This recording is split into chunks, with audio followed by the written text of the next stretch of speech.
Takže zdravím všechny příznivce krásy, jmenuji se Eva Neubauerová a jsem profesionální kosmetická vizážistka.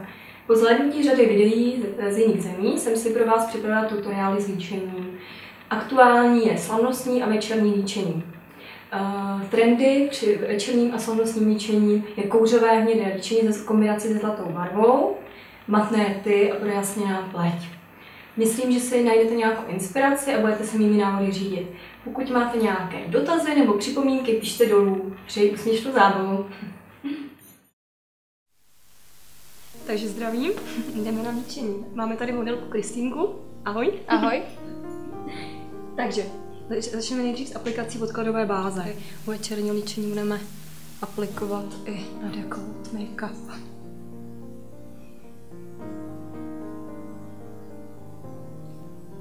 Krásně vyhladí pleť a vyplní pory. Když tady Kristýnka má krásnou pleť, ale kdo má třeba problematičtější nebo už zralejší pleť, tak nádherně vyhladí. Připraví pleť na make-up. U toho večerního slavnostního líčení se korekce dělají, aby se prostě vytvarovala pleť. Tak, nejdříve začneme světlejším korektorem a tím prosvětlím si ji obličej.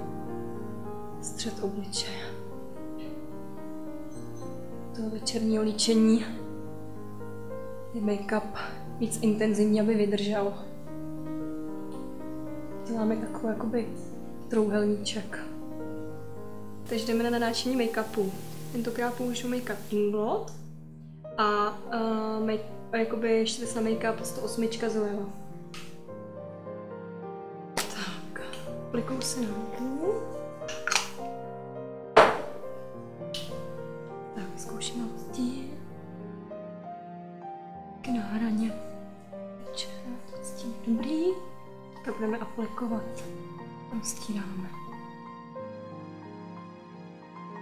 U toho večerního líčení si nebojte více krycího, středně krycího make-upu, aby vám vydrželo. A můžeme aplikovat i na uši, když by byly třeba odhalené vlasy nahoru. Lepší dávat více vrstev, než jednu větší. Čas ještě přidám make-up.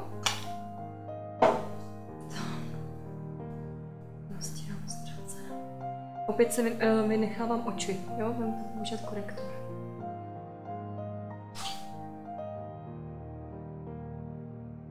Se roztíháme do ztracená. Můžeme aplikovat i tak na ten dekolt.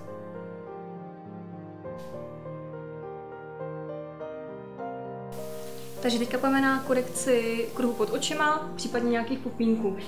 Použiju tady tekutý korektor Art Deco, dá se použít kolem očí, můžete použít i na pupínky, ale kolem očí určitě bych používala tekutější korektory, aby to neuplývalo ve vrázkách, i když tady modelka je mladoučka, ale je to lepší. Takže kouknu nahoru, prosím. Aplikujeme pod oči. A buď prsty jemným vklepávání, nebo opět čtytečkem zavřít. Čtytečkem na korektor pracovat. A opět tady tím 142 nahoru, prosím, a jemně klepávat.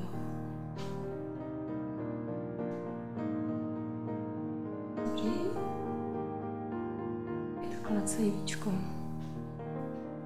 Takže teďka půjdeme na projasnění pleti, protože u večerního líčení je důležité. Použiju rozjasňovač Art Deco.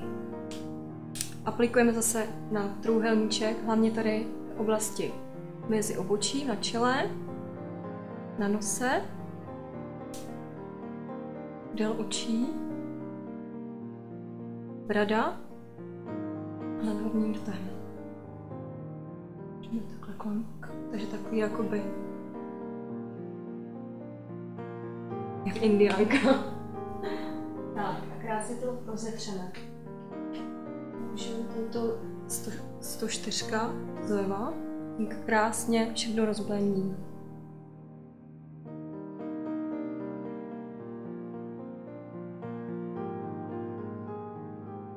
To dělá krásné odlesky potom na světle.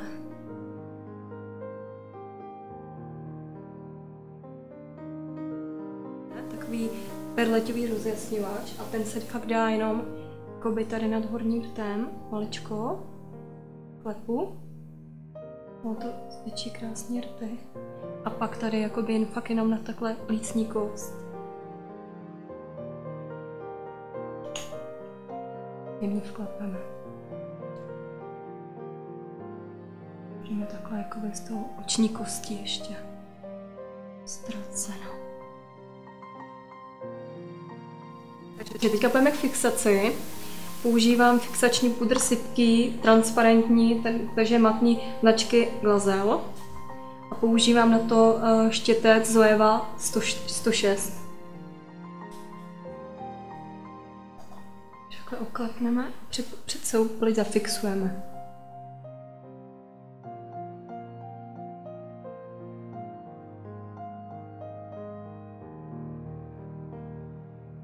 Krásně. Rozetřeme opět do ztracené na dekolt.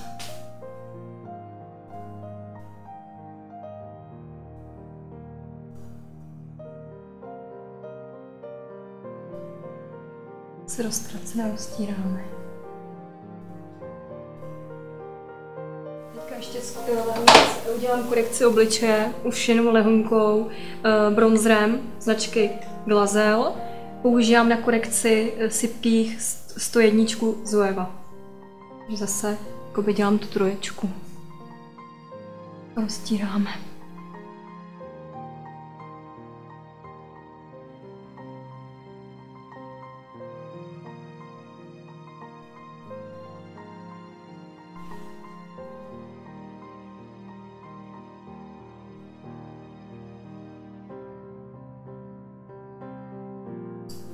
Teď půjdeme vlastně na tvářenku, aby jsme jakoby celý to líčení ještě umocnili. Sada tvářné značky Inglot. Tady použiju takovou krásnou rozkolososovou barvu. Usmát se? A jenom tak jako lehce na ty zdravíčka.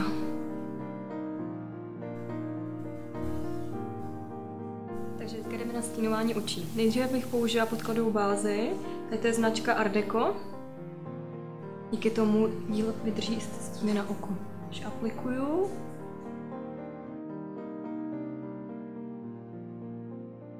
Na horníčko.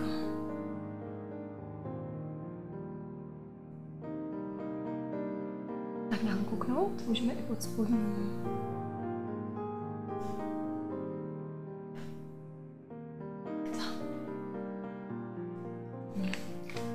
Ještě vyčešeme obočí 321 Zoeva.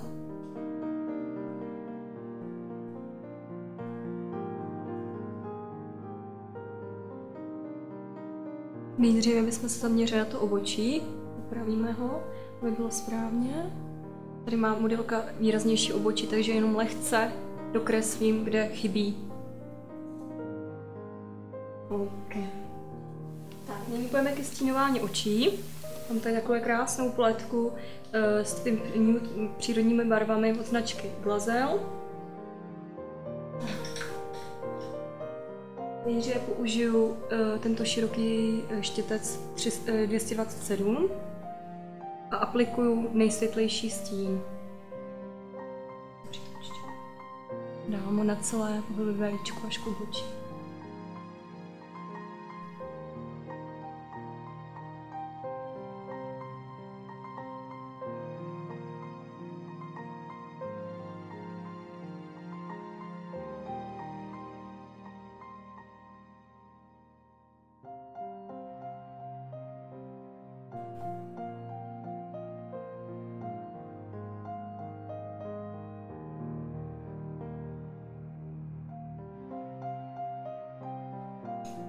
Střední stín, štětcem číslo 234, taky od značky Zoeva. Použiju teďka nějaký střední stín. To je barvy. Aplikuju na celé pohyblivé líčko.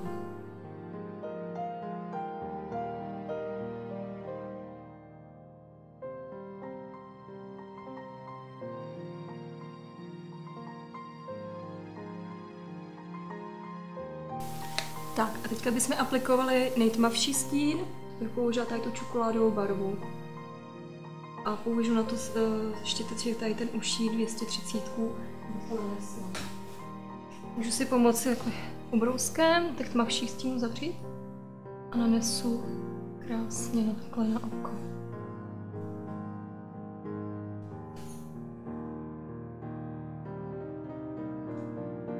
A vystínu to 231.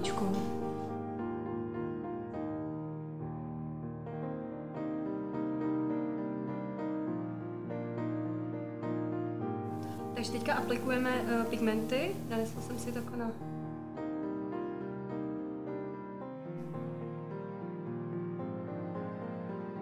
ty jakoby jsou třpetivé, to jsou takové sypké stíny. Zmrčila jsem si je.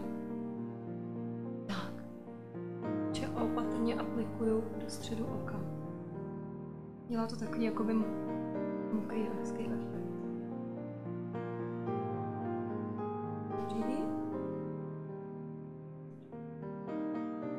Večerní líčení je to ideální. Takže teď na večerní líčení se hodí i linky.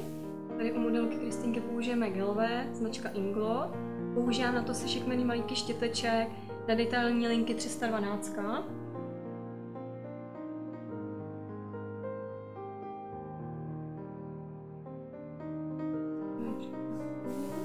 Zavřeme a vedeme těsně podél řas.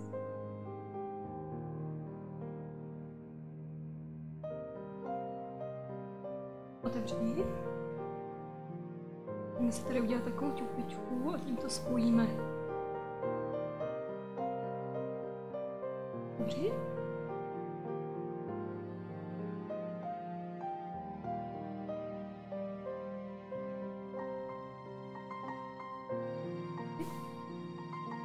U večerního líčení se můžeme dovolit výraznější linku.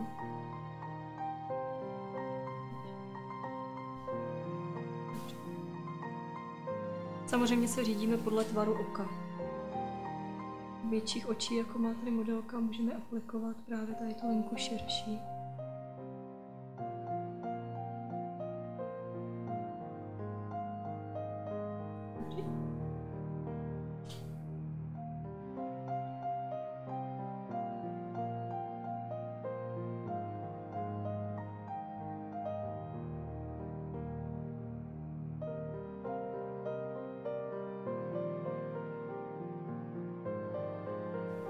Takže teďka půjdeme k aplikaci řasenky, aby jsme celé líčení už umocnili.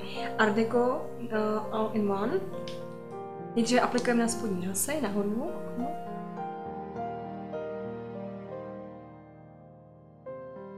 Bavíme pohyby smyčkami, krásně pracujeme do řas.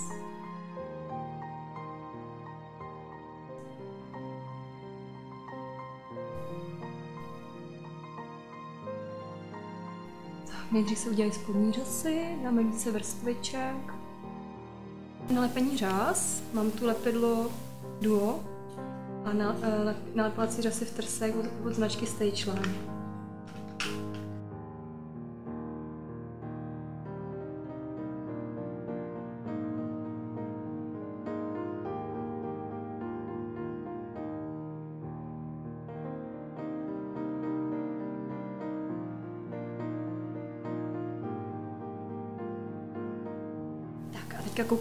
Teďka uděláme vrchní řasy, rovně koukat prosím, a zase pracujeme.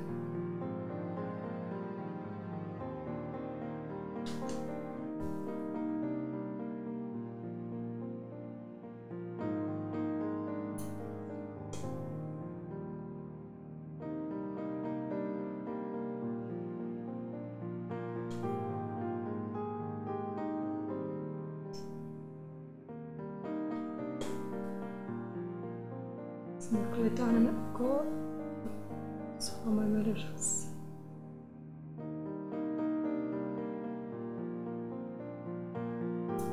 Konturovací tučka Stageline v mute barvě, přirozené, protože máme výrazné oči, takže musíme udělat jemné rty. Takže pootevřeme pusinku. Nejdříve použijeme konturku, aby rtěnka déle vydržela. Konturovací tuška by měla být v barvě rtěnky nebo lesku aby to vypadalo přirozeně.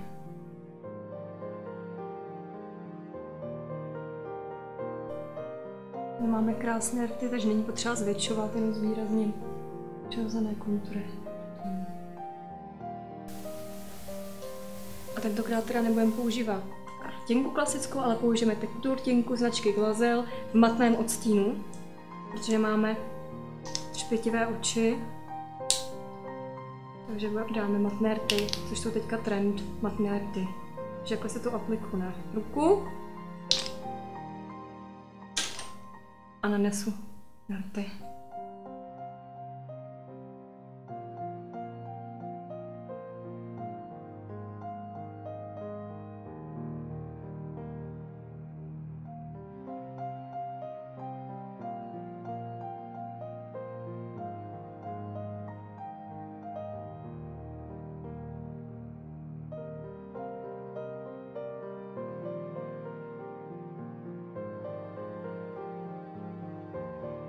Takže celé líčení ještě zafixujeme stage line, fixátor make-upu. Zavřít oči, aby líčení vydrželo.